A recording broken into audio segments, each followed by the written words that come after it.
తిరుపతి జిల్లాలో ఘోర ప్రమాదం జరిగింది. కాలినడకన తిరుమల వెళ్తున్న శ్రీవారి భక్తులపైకి 108 వాహనం దూసుకెళ్లింది. దీంతో ఇద్దరు మృతి చెందారు, మరో ముగ్గురికి తీవ్ర గాయాలయ్యాయి.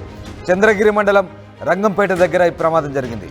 రామసముద్రం మండలం నుంచి కాలినడకన శ్రీవారి దర్శనానికి వస్తున్నారు భక్తులు. పొగమంచుతో రోడ్డు కనిపించక భక్తులపైకి 108 వాహనం దూసుకెళ్లింది. మృతి చెందిన భక్తులు చంపానపల్లికి చెందిన పెదరెడ్డమ్మ, సెగంవారిపల్లికి చెందిన లక్ష్మమ్మగా గుర్తించారు. గాయపడ్డ వారిని తిరుపతి రియా హాస్పిటల్లో ట్రీట్మెంట్ జరుగుతుంది. ఈ ఘోర దుర్ఘటన తిరుపతి జిల్లాలో చోటు చేసుకుంది. కాలినడకన తిరుమలకు వెళ్తున్న భక్తులపైకి 108 అంబులెన్స్ దూసుకెళ్లింది. ఈ ప్రమాదంలో ఇద్దరు మహిళలు మృతి చెందారు, ముగ్గురు తీవ్రంగా గాయపడ్డారు. క్షతగాతులను ఆసుపత్రికి తరలించి వైద్యం అందిస్తున్నారు. తిరుపతిలో కాలినడకన తిరుమలకు వెళ్తున్న భక్తులపైకి ఈ వాహనం దూసుకెళ్లింది. భక్తులంతా పొంగనూరు నుంచి తిరుమలకు పాదయాత్రగా వస్తున్న సమయంలో చంద్రగిరి మండలం నరసింగాపురం నారాయణ కళాశాల వద్ద ప్రమాదం జరిగింది. ఈ ప్రమాదంలో ఇద్దరు మహిళలు మృతి చెందారు, మరో ముగ్గురు తీవ్రంగా గాయపడ్డారు. గాయపడ్డ వారిని స్థానిక ఆసుపత్రి తరలించి వైద్యం అందిస్తున్నారు.